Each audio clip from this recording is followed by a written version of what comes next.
anti-union legislation.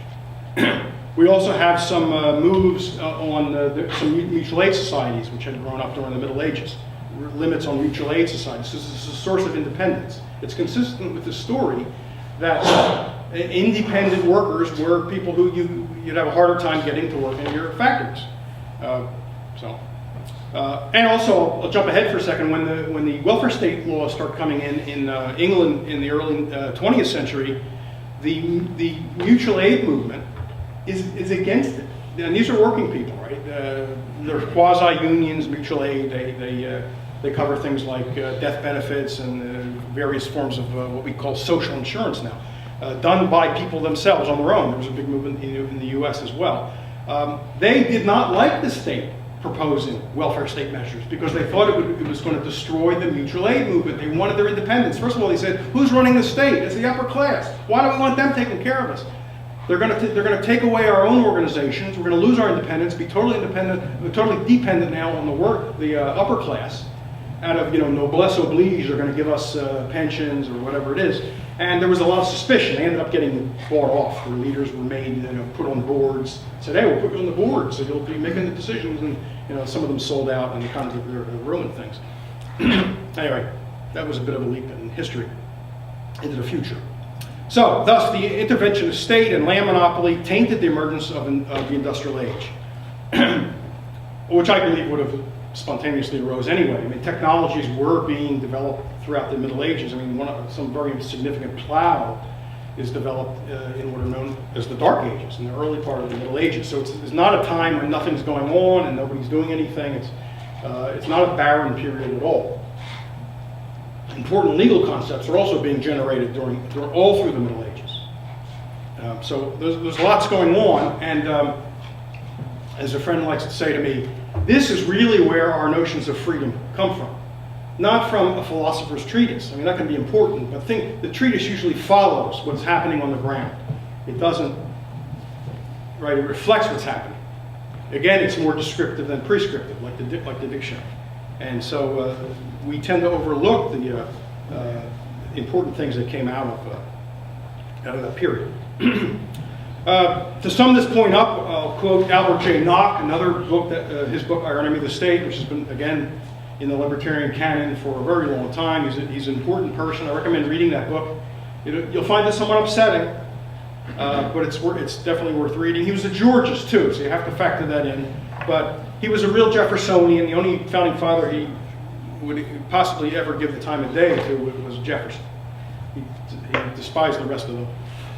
Thought they were frauds, so he'd give you a sense of Nock. Nock was a buddy of Mencken's. It was a great time. They were writing great stuff.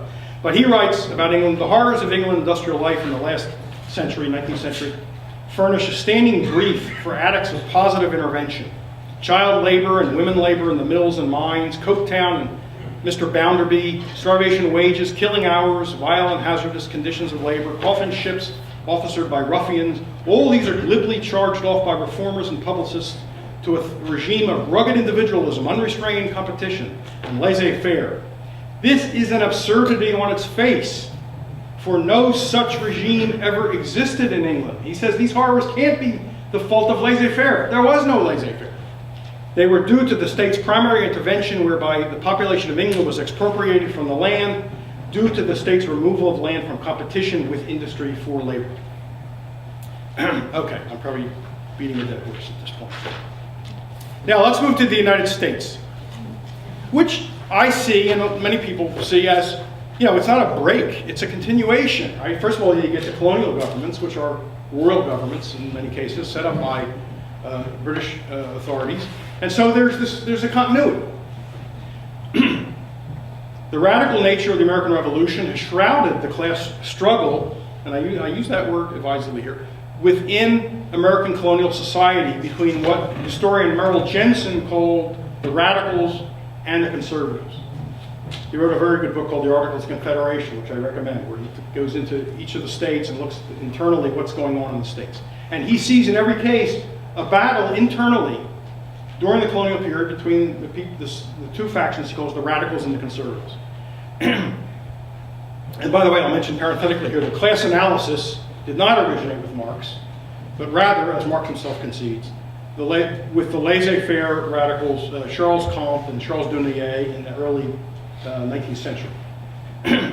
So, class analysis, the Marxists should have no monopoly on class analysis. It's a good old libertarian concept, which you can find throughout the libertarian canon if you look for it. Okay, a privileged, politically connected elite came to dominate each colony, according to Jensen, living off big land grants and taxes. Don't forget, the Crown and the world governors were giving away huge amounts of land, or maybe selling it very cheaply, to people with connections. It's an old story, right? Cronyism, old story. Some of the big names in the American founding were major land speculators, meaning they got huge grants of land politically, and then they made fortunes reselling. George Washington's one, I think Ben Franklin did some of this. A lot of them did it. Okay, power and land were handed out as royal favors. The wealthy recipients became entrenched. In the north, the ruling class was occupied by merchants. In the south, it was the big planters. Jensen notes, for example, in Pennsylvania, quote, the merchants had tried by various means to overthrow the system of markets and auctions in order to get a monopoly of the retail trade. Then as now, established business prefers cartels to free and unpredictable competition. Okay, that shouldn't be any big surprise. People are basically the same. So businessmen back then were kind of what they are today. If they can get something without effort through the state, most of them are going to take it. It's very rare to find a principled ideological business person. I guess the guy that heads, what is it, BB&T, who won't get involved in he won't lend money to any project that's going to get eminent domain land. There are many people that do that. And so we shouldn't be surprised at the crony capitalist that existed back then. And these elites came to think of themselves as the wise aristocracy that was destined to rule those colonies and later states. And these are the people that originally did not want to leave the empire. When the radicals start to agitate for separation, they are against it because they think they're going to lose their privileges. They see their privileges being underpinned by membership in the British Empire. And they're afraid that if you roll the dice like this and leave the empire, maybe they won't come out on top.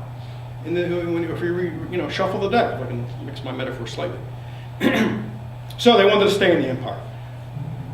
The radicals and the conservatives had very different perspectives, therefore, both on the economy and the independence question. But eventually the British usurpations became even too much. The impositions became too much, even for most of the conservatives. And they begin to turn in favor of independence.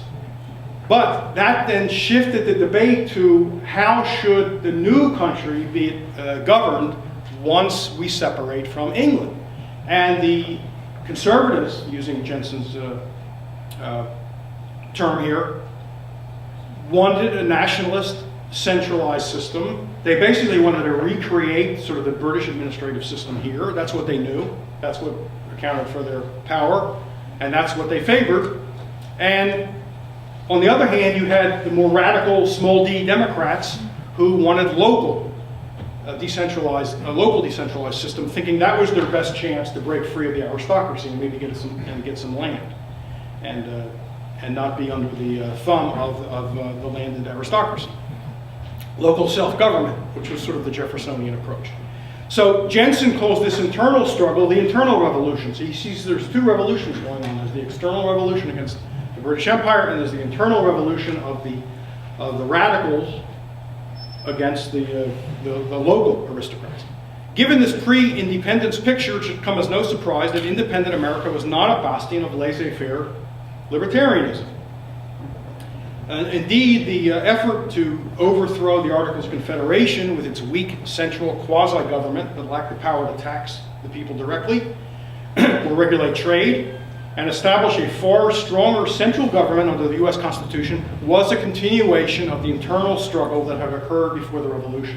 So this old fight is being replayed now. The radicals in the Continental Congress actually prevail and get the Articles of Confederation. Okay, think about how weak this, and I call it a quasi-government. It had no direct power to tax. It had to requisition money from the states. It had to go with hat in hand to the states. Sometimes